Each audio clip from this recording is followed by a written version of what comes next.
তো প্রতি বছরের ন্যায় এই বছরেও আমাদের কলেজে সরস্বতী পূজা অনুষ্ঠিত করা হবে।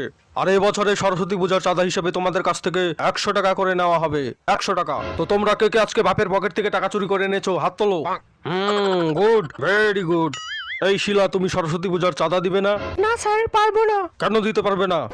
স্যার, আমার ভুরু তুলতে হবে, এছাড়া লিপস্টিক, নেল পলিশ, চুড়িমালা, কানের দুল, আরো অনেক সাজার জিনিস কিনতে হবে। ভালো করে না সাজলে ছেলেরা আমার দিকে তাকাবে না স্যার। এবছরে যারা সরস্বতী পূজার চাঁদা দিবে না তাদেরকে খিচুড়ি দেওয়া হবে না। এছাড়া বাইরের থেকে যদি কেউ বন্ধু বান্ধব নিয়ে আসে, খিচুড়ি দেওয়া হবে না। আশা করি তোমরা সবাই ভালোভাবেই বুঝেছো। কারো কোনো প্রশ্ন? Yes sir, yes. সরস্বতী পূজার পরে চাঁদার টাকার খরচার হিসাবটা আমাদের কিন্তু সব হিসাব দেখাতে হবে। আরে অজয়, কালকে সকালেই তো সরস্বতী পূজা, কোনো মেয়েকে কি পটাতে পারলি ঘুরতে যাওয়ার জন্য? আমি একটা মেয়েকে পটিয়ে নিয়েছি, আর কালকে আমি সরস্বতী পূজাতে সেই মেয়েটিকে নিয়ে পার্কে ঘুরতে যাব। সত্যি? হ্যাঁ রে, ওই মেয়েটা কালকে কলেজে আসবে। মেয়েটাকে নিয়ে কলেজের সিঁড়ির নিচে ঢুকবো। অজয়, তুই যখন মেয়েটাকে নিয়ে সিঁড়ির নিচে ঢুকবি না, ঠিক তখন আমি সিঁড়ির বাইরে দাঁড়িয়ে থেকে তোদের পাহারা দেবো, যাতে তোদের কেউ দেখতে না পারে। বল, মেয়েটার নাম কি? আরে তুই চুপ করে আছিস কেন? বল না মেয়েটিকে। মেয়েটি তোরই গার্লফ্রেন্ড। মনে হয় তুই গাঁজা খেয়েছিস। চল বাড়ি চল। আমি কোনো গাঁজা টাজা খাইনি। কালকে আমি যে পার্কে যাব সেটা তোরই গার্লফ্রেন্ডকে নিয়ে। আমি যে মেয়েটিকে নিয়ে কলেজে সিঁড়ির নিচে ঢুকবো সে আর কেউ না, তোরই গার্লফ্রেন্ড।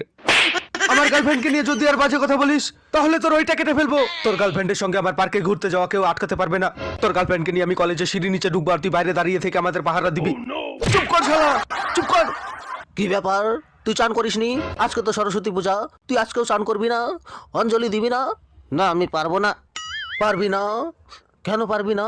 আমি এই শীতে এত ঠান্ডার মধ্যে এত সকালে চান করতে পারবো না। আমার খুব ঠান্ডা লাগছে। ঠান্ডা লাগছে? সবাই গায়ে হলুদ নিয়ে চান করে অঞ্জলি দিতে যাবে, তাদের ঠান্ডা লাগে না? 1 মাস ধরে তুই চান করিস না, এমনকি পায়খানা করার পরে পেছনটাও ধুস না, তোর এত ঠান্ডা লাগে?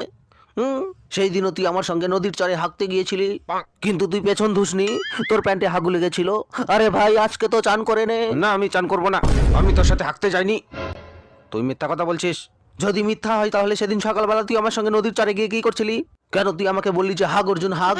আজকে কলেজে সরস্বতী পূজার অঞ্জলি দেওয়ার জন্য ফেসবুকের অ্যাঞ্জেল প্রিয়া আসবে, তোর গা থেকে গন্ধ বেরোচ্ছে অর্জুন, তোর কাছে কোনো মেয়ে বসবে না, অ্যাঞ্জেল প্রিয়াও তোর কাছ থেকে দূরে চলে যাবে। এবার তো তুই চান করে নে ভাই। না, আমি কিছুতেই চান করব না।